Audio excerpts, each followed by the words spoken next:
अस्सलाम वालेकुम व्यूवर्स। आज मैं आपके लिए टी टाइम के लिए एक बहुत ही ज़बरदस्त रेसिपी लेकर आई हूँ। तो सर्दियों की शाम में हल्की फुल्की भूख में आप बनाकर खाएं ये बहुत ही मज़ेदार सा केक, जिसे बनाना है नहायत ही आसान। ना तो इसमें बटर का इस्तेमाल है, ना बटर पेपर का यूज़ किया है, ना ही हमने इसमें बीटर का इस्तेमाल किया है। सिर्फ 2 अंडे आपको चाहिए। अगर 2 अंडे आपके पास मौजूद हैं तो 2 मिनट में ये केक बन के तैयार हो जाएगा। जूसर मशीन में इसको बनाएंगे बिना किसी मेहनत के। ना तो चीनी इसमें आपने पहले से पीस कर रखनी है, बिना किसी झंझट के बहुत ही सॉफ्ट और स्पंजी सा मज़ेदार सा ये केक बन के तैयार हो जाता है। तो इसके लिए मैंने सिर्फ 2 अंडे लिए हैं। बस आपने एक चीज़ का ध्यान रखना है कि फ्रिज के रखे हुए ठंडे अंडे नहीं होने चाहिए, क्योंकि बेकिंग में जितनी भी चीज़ें इस्तेमाल की जाती हैं वो रूम टेम्परेचर पर रखी हुई ही इस्तेमाल की जाती हैं, ना गर्म हो और ना ही ठंडी हो। 2 अंडे मैंने ब्लेंडिंग जग के जार में डाल दिए हैं और 1/4 कप कुकिंग ऑयल लिया है। ये वही कुकिंग ऑयल है जो हम अपने खानों में यूज़ करते हैं। इतना आसान सा तरीका मैं बता रही हूँ कि आप इसे फ़ौरन बनाने पे मजबूर हो जाएंगे। तो यहाँ पे देखिए चीनी मैंने ली है आधा कप। बिल्कुल भी पीस कर नहीं लेनी, वैसे ही जैसे नॉर्मल चीनी हम यूज़ करते हैं वो डाल देंगे।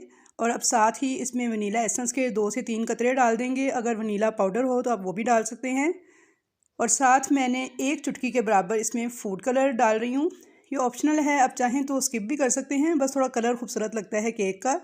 अब इसको हम ब्लेंड कर लेंगे। तो यहाँ पे एक बहुत अहम टिप जो मैं आपको बता दूँ कि जब आपने ब्लेंडिंग जग में डालकर इसको ब्लेंड करना है तो बिल्कुल हल्के वाली जो स्पीड का बटन है उसको यूज़ करना है।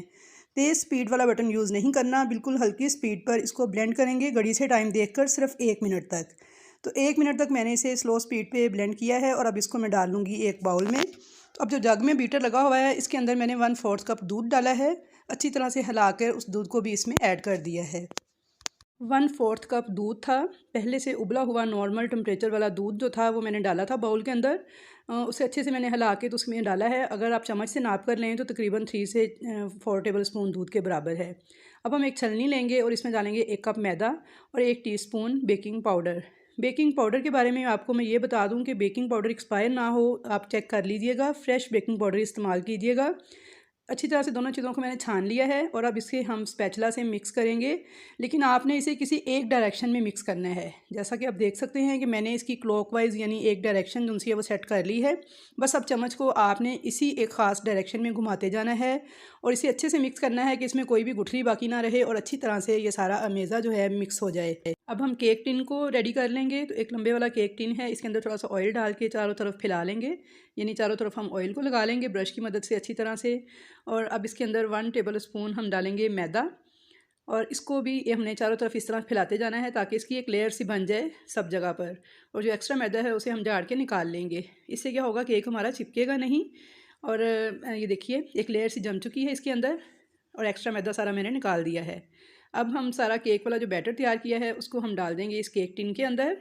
और पहले से मैंने एक कढ़ाई प्री हीट होने के लिए रखी हुई है। जब मैंने केक बनाना शुरू किया था तो एक कढ़ाई जो है उसे मैंने नॉर्मल सी आंच पे चूल्हे पे रख दिया था।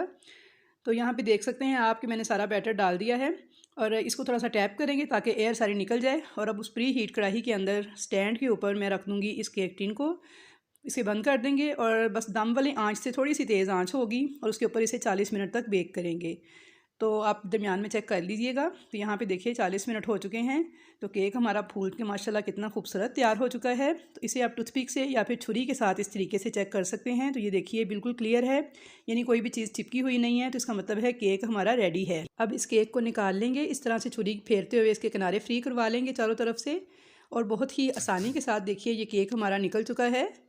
और कलर देखिए कितना शानदार लग रहा है, जैसे हमने ओवन में तैयार किया है इस केक को। और कितना बड़ा फूला हुआ सॉफ्ट स्पंजी केक हमारा बनके तैयार हुआ है। सिर्फ 2 अंडे हमने लिए थे और इतना बड़ा केक, इतना शानदार केक बनके तैयार हो गया है। तो इवन इसको घर पे आसानी से आप बना सकते हैं, ना तो आपको ओवन की ज़रूरत है ना बीटर की ज़रूरत है। एकदम स्पंजी और सॉफ्ट केक बनके हमारा तैयार हुआ है। तो आप देख सकते हैं कितना जालीदार और कितना स्पंजी केक तैयार हुआ है।